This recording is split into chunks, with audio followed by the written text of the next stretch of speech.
Ginpatawag mo ako, Kap?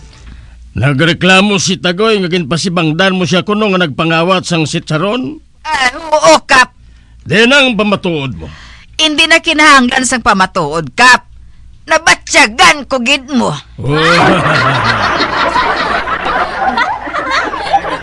Ay, hindi na pwedeng nabatsyagan mo lang, Albina. Kinahanglan may pamatuod kagid nga si Tagoy ang nagkawat sa imo chicharon. Kap, pila ka beses na nga natabo ina sa akon sang una. Siya man ang nagkawat sang akon pandisal sa garapon. Di matuod man. Siya gid, Kap.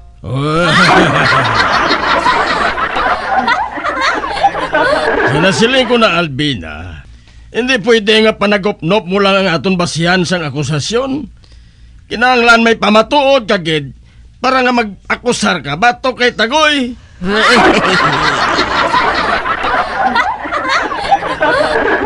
Ari na ako, Kap. Mayo kay ari ka na, Tagoy. Di ano ka, prisuhon na si Baricoson?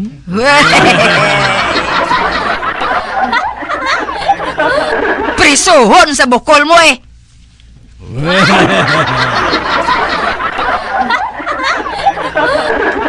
Oy, Baricoson, para ka makaibalo? Ipapriso ko man ikaw.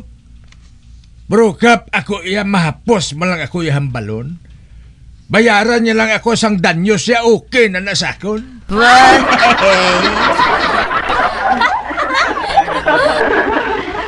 I-convert to cash ko na lang yung akong danyos ka pa. Naluoy man ta kay Baricoson? Ay, abaw.